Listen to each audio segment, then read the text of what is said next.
सुंदर गीत राय बहादुर भिखारी ठाकुर जी के गीत सोनू भैया के मुँह से अच्छा लगा। ये अपना अंदाज में गौले है। हाँ जी, हम रही थी तो अपना अंदाज में गौती, लेकिन हमरा कुछ भाई के बड़े भाई के आदेश बा गीत अभी नया 2-4 महीना से गावत नहीं, बाकी हर मंच पर नहीं की गोले ना कबो नाम बोले कबो लय है राहुल भैया आने से उसके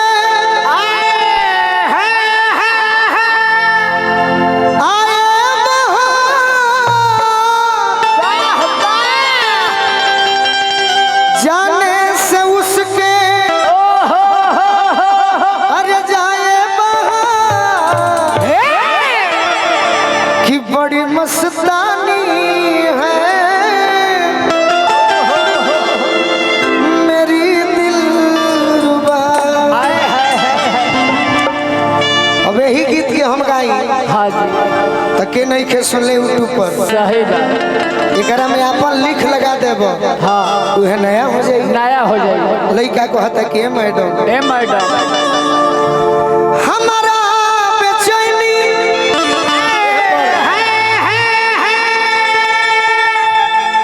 तू तो दिल जीत लेता ऐसा के का कही ये पर सब जानी खड़ा हो जाए। सही बात। सोनी मऊ वाली खड़ा हो जाए, बड़ी देर से बैठल है। लखनऊ के रहम से है मऊ के रहम भाई जी दीवाना एगो अनपढ़ कहता अनपढ़ का कि हमारा बेचैनी बोली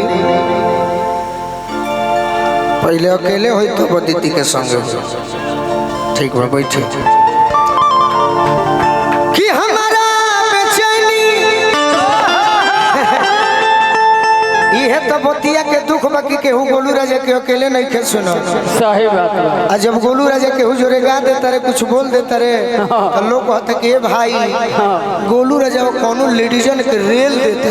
सही बात। अरे गोलू राजा के अकेले सुनबा तब न जानबा कि गोलू राजा कैसन गावेले हाँ जी, का गावेले का अब दीदी के संगे मत तो होई, बाकी पहले अकेले सुने के प्रयास करी। सही बात बा। कि हमारा बेचैनी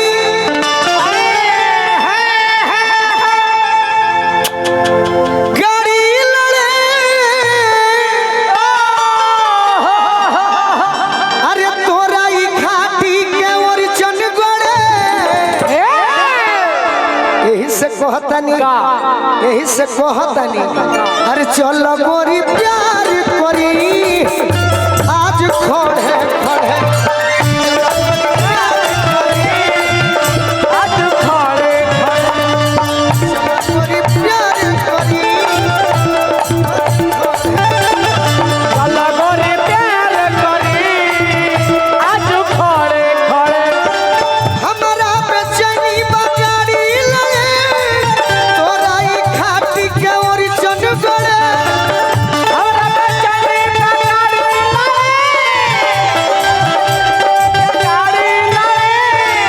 तोरा ई घाटी के ओर चन गड़े अरे चल गोरी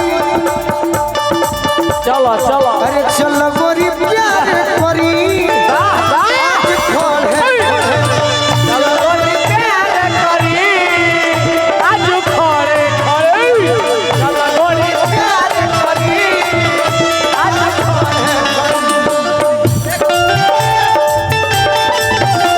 सोया फलाई भइले देवा बनवाई गइले सोया फलाई भइले आ सोनी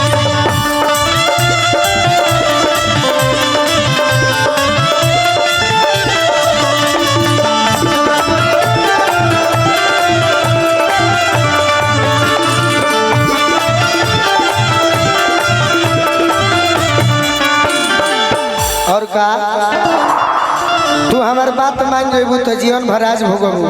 कृपा शंकर भैया कृपा शंकर भैया हाँ जी। लड़का कहता का अरे कि नैना नचा के बोला बोलो बोलो अरे लगे कोई लड़ बगीचा में बोले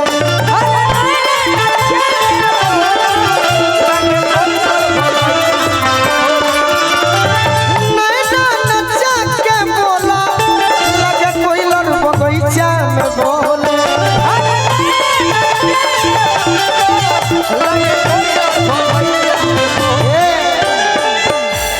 नैना नचा के बोला बोलो लागे कोयलर बगीचा में बोले ताके लुचो बुझत के पा मोरा मन के मुरुगावा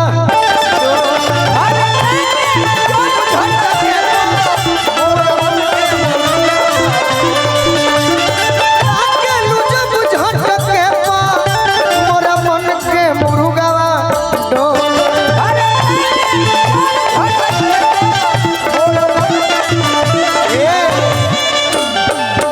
चेहरा सुंदर नृत्यांगना सुंदर बाड़ू एगो चीज तनी बाउर कह दे तनी अनपढ़ बानी बुझाला ना सिरी फल और सदुन तोर जो बना सिरी फल और सदुन तोरे थिया एथिया अरे गोरिया हो कोड़े कोड़े चल गोरी प्यार करी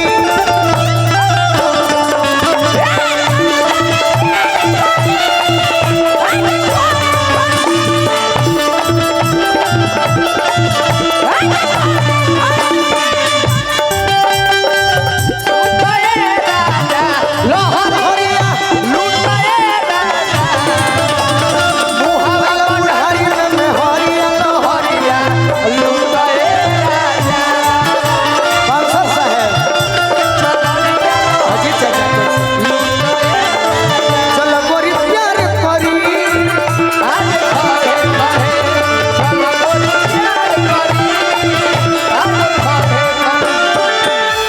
ये हमारा हाजी हाजी अजीत मिश्रा जी के तरफ से बाकी ऐसा भाई हम रौरा के बाउंसर ना कह रौरा भाई बानी सही बात बाउंसर रही तो हम तो डांट देते हाजी बाकी रौरा आशीर्वाद देता नहीं तो रौरा के डांटे लायक नहीं थे ना लयदार बानी अरक से चक्की से अरे धक धक मरेज मोर करे अजब सटे लुगोरिया तू भी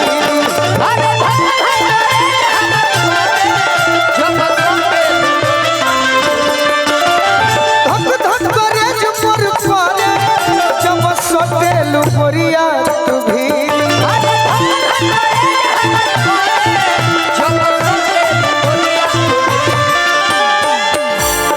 20 मिनट खातिर खोदा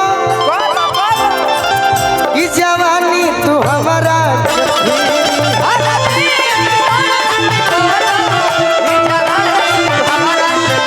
अरे 20 मिनट खातिर खोदा ई जवानी तू हमारा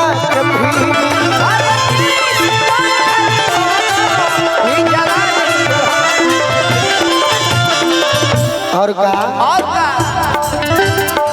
देखी ले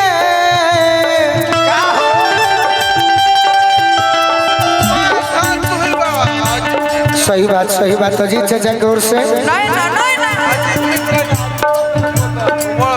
धन्यवाद अजीत चाचा की ओर से रौरा दिले बनी ऐसे कि अजीत चाचा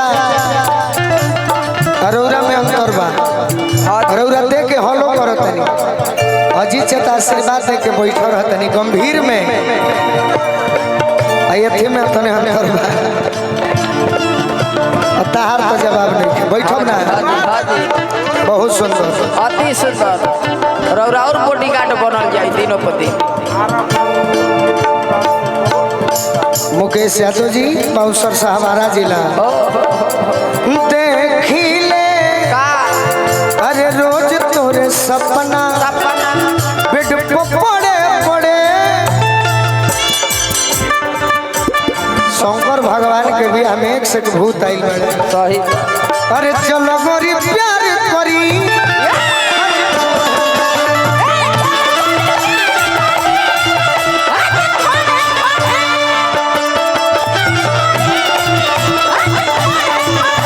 कृपा शंकर यादव जी। अब हम फाट जाइए और का अरे आ बोली कह तू अपना शौक से कह कही कृपा शंकर भी तो जानत नहीं और का कहे के बा। हाँ जी पंचायत के वार्ड नंबर 55 से कोची कोची लड़े के बाद वार्ड नंबर 55 से चुनाव लड़े के बाद। हाँ ठीक बा रौराव की बार कि बैठब तब जीतब खड़ा रहब तो ना। रौराव की बार जीत गई। अरे भाई अब की बात निकल जाइए सही बात कि रुकबे ना कर पास बन अरे ओरिजिन गोरे के बहाने मोरा दिल जनी तोड़ा हो।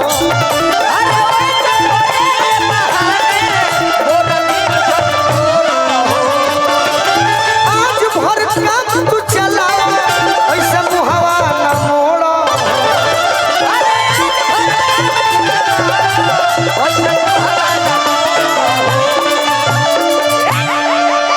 नहीं राजा जी का हो जब पहले बेर शादी के बेर आयल रहनी अच्छा तभी रहुआ कहनी कि अगला बार जब गौना तहर होई नु तो हम तारे के पलंग किन के ले आई अच्छा रूम में एसी लगवाई लेकिन नहीं राजा जी रहुआ अपना बात से मुखर गइल बानी।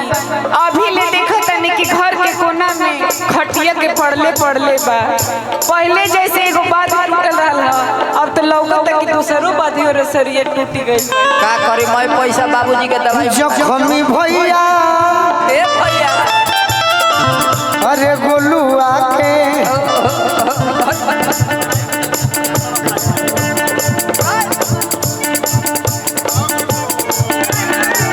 जिया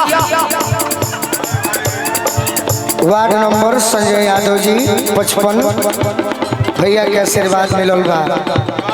सिर्फ नारा वार्ड नंबर 53 महावीर चौधरी और केहू बा कृपा शंकर भैया के भी आशीर्वाद मिलल। छीट दे शिकारी बाबा ए बाबा गोलू आके देखी जन काम बिगड़े चल गोरी प्यार करी आज खड़े खड़े चल बोली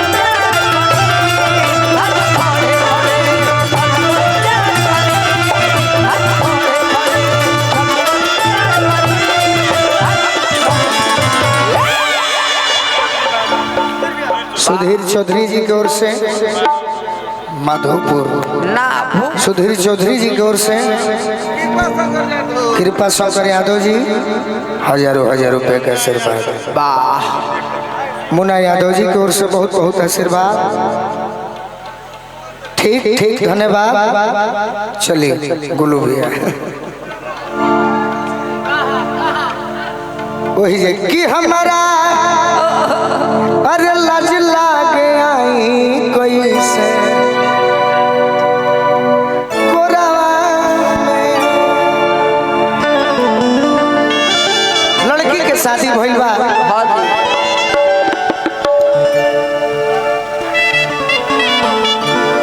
कहत तारी गीत होखे कहीं ध्यान मत दी।